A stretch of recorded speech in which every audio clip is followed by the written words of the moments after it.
hardly will you find any human being today that does not have one device or the other. People can't go out without their devices anymore. So that has become a very important medium of reaching out to people, of passing information and services.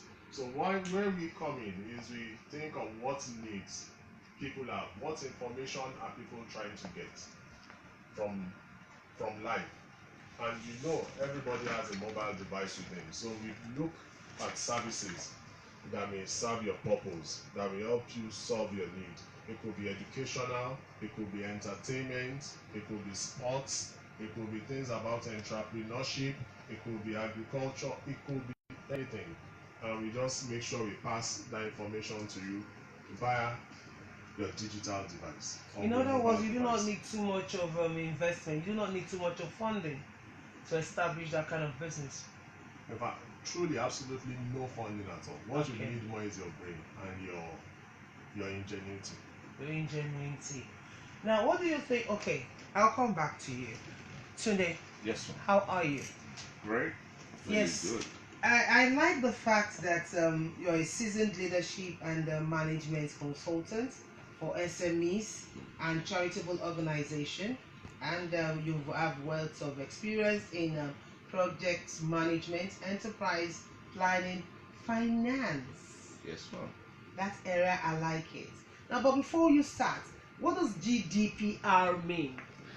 Well, GDPR... Because you are not based here, you're based in the UK. Yeah, I'm based in the UK. Okay. And GDPR stands for Good Data Protection Regulation, which was recently set up by the European government. Okay. Basically, it's an improvement from the old Data Protection Act. And what they're trying to do now is to unify the data protection policy that covers every European resident. So now for any organization to collect, maintain, process, and use anybody's data who is an EU resident, you need certain permission. The rights that has now been given to data owners like you and I, it's now very big. What people can do with your data now is very... The government has got more eyes on what is going on, and the penalties that goes overseas. No, not just overseas. It's everywhere. For as long as you, as an organization, you collect, you process, and you use data of an EU resident, irrespective of where your organization is based, then you need a GDPR compliance policy to be in place. Okay, now let's look at the financial aspect. Yeah. How easy was it for you to, the kind of thing you do overseas, do you earn salary or you just consult for people? I like what Leke said earlier on. When people talk about business, unfortunately what people look at is what's the money side behind it. What's in it? But basically business is identifying, like he said, is identifying a need and providing a solution to that need. Every human being has a need. And every human being is willing to pay somebody to meet that need. If you can barb your hair, you won't need to go to a barbering salon. Of course. If you can treat yourself, you won't need to go to a doctor. So when it comes to business, it is basically meeting the need of somebody else, adding values to their lives, making it easier for them to live a life and exist, really. And for that, people are willing to pay for it. Okay. So that's what business is, really. Yeah. It's not the title, it's not the field, it's not the sector in which you are operating that makes you a businessman. It's the need, the solution that you bring to the market. That's what people are paying for. The solution you bring to the market Exactly. is what people are paying for. Yeah. Now, being a Nigerian Yes. overseas, how were you able to convince your clients overseas to believe in you, knowing full well that once it comes to business like this, they're very skeptical over there doing business with us? I don't see it that way. Okay. Number one, I live in UK. I've been living in UK now for about 23 years. Okay. And even before I started living in UK and even up to now, I don't see myself as a foreigner.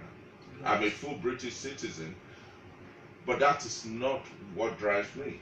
Good. What drives me, number one, is the fact that I'm a human being.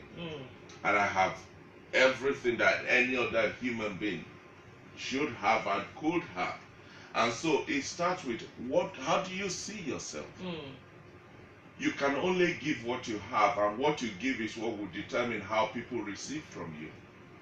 So when I approach people, I'm not approaching them from a viewpoint of I'm a black man or I'm a Nigerian or I'm a man. No, I approach them as a solution provider.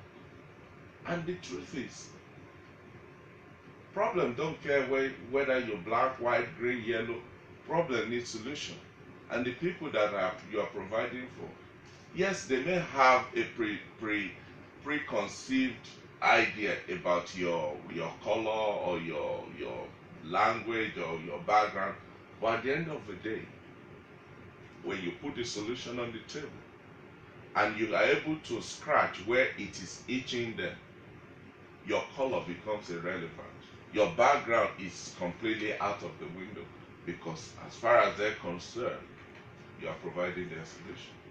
You don't go to the hospital if you have cancer and say, oh, I don't want that doctor to operate on me because he's from Ghana. Well, you're going to die. So that's for me, that's where I am coming from. That's how I approach the people I do business with. And for me, it's never been an issue, really. Okay, how easy has it been, to set up business, overseas compared to what we have in Nigeria? How easy was it? I've been able to register after a long run. I've been able to register a business here in Nigeria, and I think that is one of the challenges that businesses are facing here: the ability to register. Number one, you don't want people to operate illegally, so you want them to register, but make it easy for them to register. It could take me maybe 10 minutes to register a limited company in the UK. All I need is my computer connected to the internet. I will do my registration online, and I get an email with my registration certificate. In a twinkle of an eye. Straight up. And you're registered. Leke, registration here in Nigeria, what's your take?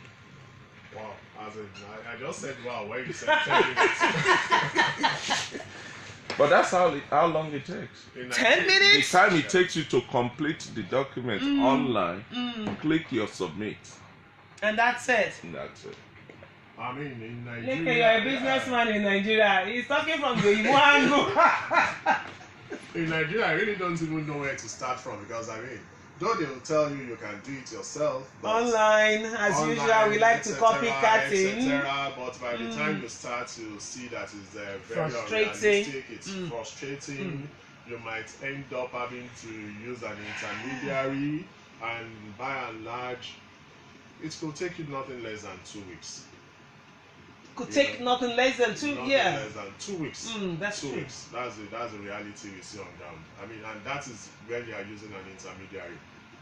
Where you're yeah, you could call it a consultant in whatever form the person is coming. But if you try to do it yourself, you're on your own. You are really on your own. It will take forever. That reminds me, something happened. Was it last month? 2 weeks ago, I went to the bank. I went to collect to clear the check. So I was asked to produce some document. I said, look, I don't have all of this. I just got this check now, and I need to clear it right now. So they said I should provide something. So I gave them my my international passport. I said that's the only thing I have here, because I needed to use it. So I gave it to this bank. They looked at it and they tried to go online to check if it is genuine or not. They couldn't access it. So we are having network problem. It is usually the net. Is it the same thing overseas, sir? You know, one of Let me ask you. They What- said that we've checked the portal, the thing is not going. I think it's the network. I think for me, one of the things I found interesting since I'm here on holiday for a few days, is it's I when I hear people say I don't have data, it just don't register with me. They don't have data. She can't have belly. No, because yes, for instance in England where I live, we still have mobile phones on pay as you go, where you top it up and then you use it and you top it up. Leke, please note that point. I'll come back to you on that. But that's an odd case. I would say 99% of mobile phones are on contract. For instance, my mobile phone, I'm on contract with one of the carriers. And with my mobile phone, I got the handset. It gives me unlimited calls to any other lines, any other network. Unlimited text. I can text them, I can Facebook, FaceTime, and all of that. And it gives me 30 gig of data per month. And all I have to do is make one payment of £28. Just one payment of £28. Yes, ma'am. And you have all of that. Yes, every month. Organically. First and foremost, because I'm in the telecom Yes, industry, that was why I said we should talk about yeah, it. the big challenge for the telecom operators will be the cost of doing business. Number one, power. You know, for an average network, I may not be very accurate, but I'm sure up to 20% of their revenue goes back into power generation and maintenance of their power infrastructure. So that plays a big role in how the services are priced. You know, that's why you will always see that the services are a bit not perfect, and that the pricing is also high.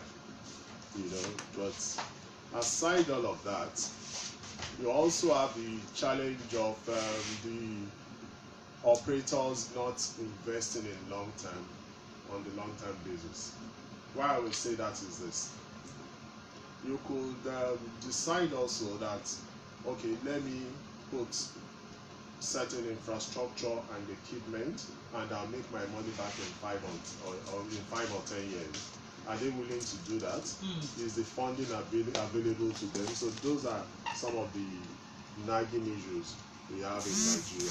Okay, so what exactly do you think are the challenges we're having? Well, you just mentioned the funding area and the investors not wanting to do a long-term agreement in Nigeria. Why do you think it is so?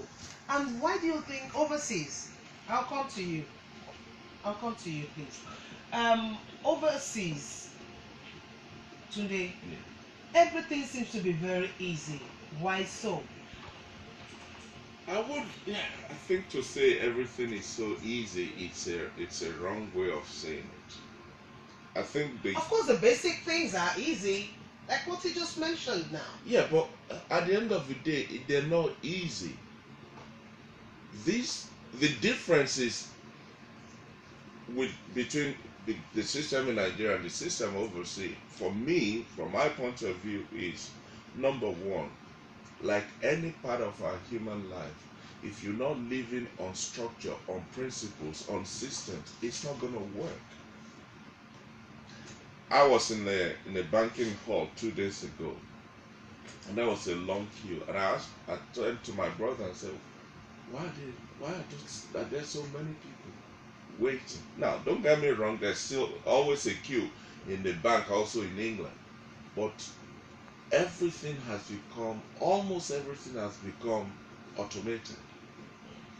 I can't remember the last time I was I have 2 or 3 bank accounts. I can't remember the last time I had to go into the banking hall to transact any business. simple thing like I want to withdraw cash. I have my card. Go to any ATM, put your point, you get your money. And we have that here too now. You Well, I tried some machines since I've been here, and after you put in your details, it then says sorry. Insufficient for you can't dispense fund, or you would say, oh no, you can't get this amount of money. That's net worth. For a bank? Yes. How is it? If the banking system is not working, no business will work. If the banking system is not working, no business will work. Let's because we've just been informed now that at 11:30 fire services will take charge. Okay, now let's quickly, we'll come back. We will come back. Leke, I still want to have you back on this program today. I hope you'll still be around next week. No. You won't be around next week. No, I'm going. Okay, let's involve our listeners. Let's give them 2 or 3 minutes to talk. We'll be rounding up this time now so that fire can come in. You understand me? So we'll take it up from there next week. We've just been informed now.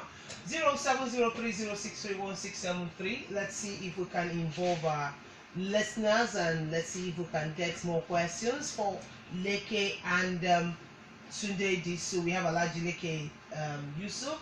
Is a business man in Lagos, and they've been talking about our topping point is business investments in Nigeria. Leke is in a business that doesn't require so much money, but the clothing aspect, sir, how are you able to go about it, and the footwear? You do that from home too? Not really. Over time. How are you able to source for fund? Anyway, you have been a businessman right from age 14, so I don't need to ask you. I like talking about the shoe business because it's a business I started with so little money, and a lot of people won't believe it. I started, of course, then maybe I started around the age of 15, truly. As a cobbler. I'd be so bad, Annie. I started from designing my own shoes because from age 15 I was already wearing size 48, and people started size 48 at age 15. Yes, and people started falling in love. I see why you decided to go into shoemaking. So I turned that into a business. Wow. I was making little money. Then from about 2009, I decided I was going to go into it full time, and I started the business with 17,000 naira in 2009. A lot of people will find that very strange to believe. Leke, I will have you next week on this program, Business Hangout. I want to hang out with you alone because we need to educate our young ones out there to discover what they are good at doing. And first, you do not need so much money. 17,000 naira is so much money to some people. You understand? Now, in closing, how do you close today? Well, I would just want to. Sorry, we have very limited time. I'll just close on what he said. It's not all about money. It's all about your idea, your passion, and discovering yourself and your conviction. That's what you need. It's not all about money. It's not all about money. Please tell them, because these days they do all sorts of things. They go into all sorts of things because they need to make money. Now, in closing, Leke. For me, I'll say it is honesty, hard work, and integrity. Honesty, hard work, and integrity. Wow. Wow, what else do I have to say? What else do I need to say on Business Hangout? Our time is very short. But don't worry, we will do this again. But with Leke, because so that you don't travel now, you don't disappear from this country. Okay. Ever since you came back, it's 11:30, we have to go. We'll talk about it after this break. Thank you so very much, our listeners out there. Thank you, Onilola Obot, for coming on Relatives Connect. Alhaji Leke Yusuf, God bless you. Thank you so very much for coming today. I wish you safe journey back home. Thank you. I remain yours sincerely, Taiye Akinpelu. We will do this again next week. Bye for now. DJ Adex, thank you. Welcome. Can you see money? I decided to come out to le. Alágọ́ra wà ní. Agora wa abi. Okay.